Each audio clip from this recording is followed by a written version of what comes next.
There's this famous quote by a guy called Friedrich Nietzsche, a famous philosopher, that says, "He who has a why to live can bear almost anyhow.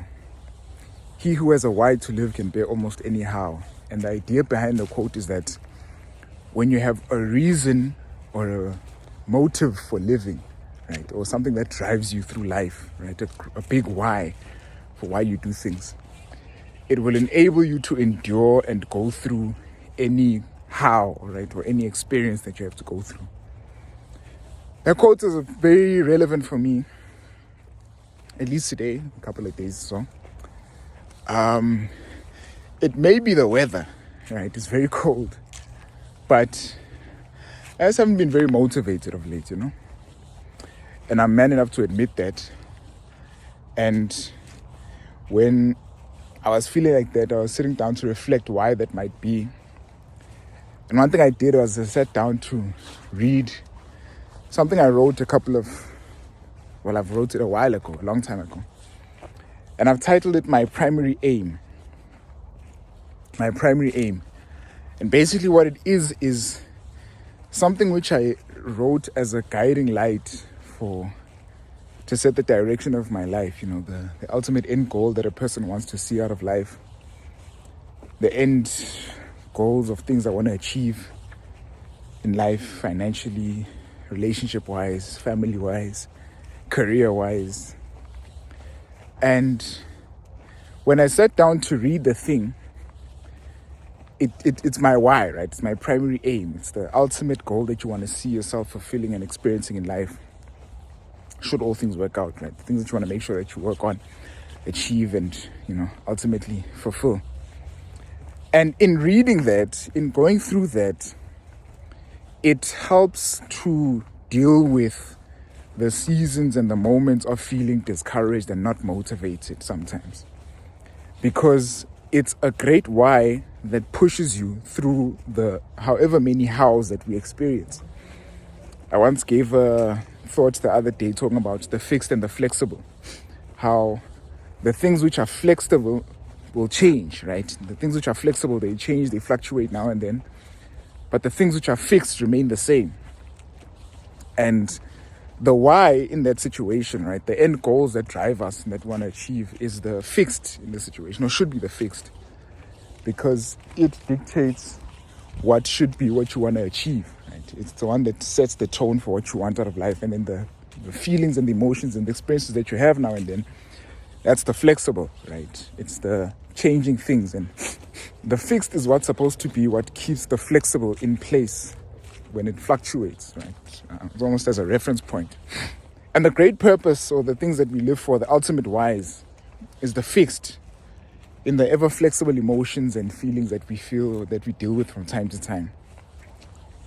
And with regards to how the primary aim helped me, or the thing that I wrote helped me, is that in it being fixed, it means that there's still something constant in the face of ever-changing emotions and experiences and motivation. Right? Because motivation comes and goes, feelings come and go. But the unchanging purpose just gives stability to say that, but at least there's something fixed that I'm working towards that I know is not going to change. And that helps regulate emotions. It helps regulate motivation to say, look, you might not be feeling so motivated right now. You might not be feeling so, in the mood to do certain things.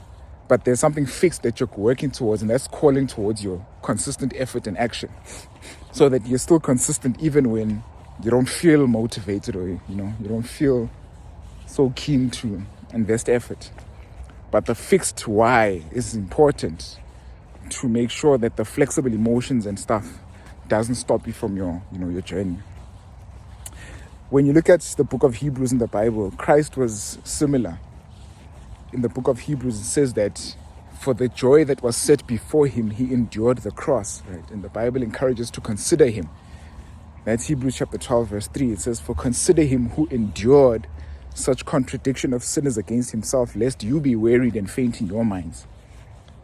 What the Bible is saying in the old King James language, it's saying that Jesus had a joy that was set before him, right? The joy of seeing souls saved through his death and sacrifice.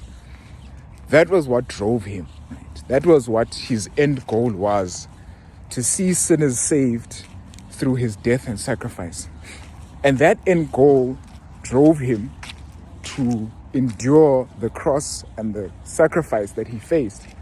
That even though he was going through a tough time, he was able to endure the sufferings of the cross. I hope you'll still see me and hear me at least.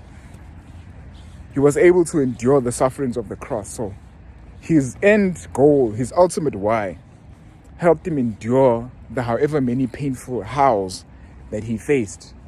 His great end goal of seeing us saved helped him endure the cross, helped him endure humiliation, helped him endure suffering. Because he knew that even if he's going through this now, it's all part of the plan to get to the ultimate why that's important to him.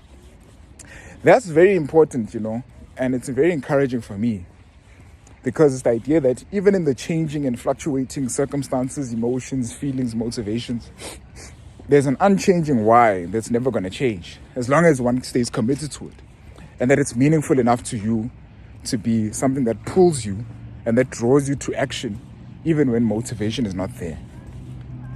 What is your why? I don't think there's any greater why than that which involves glorifying God, right? Serving Him and wanting to honor His name through whatever you're working on, whether it's your education, whether it's your work, relationship, whatever. Say that, how can I do my utmost best in this thing so that God can be honored by my efforts? Sometimes you might feel discouraged. Sometimes you'll feel, not in the mood or motivated. But the ultimate why is the driver. The ultimate end goal is important. And like Nietzsche says that he who has a why will be able to endure anyhow.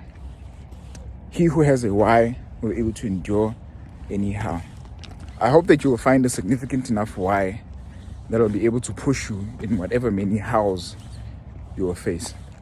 Otherwise, much love. See you guys on the other side. All the best.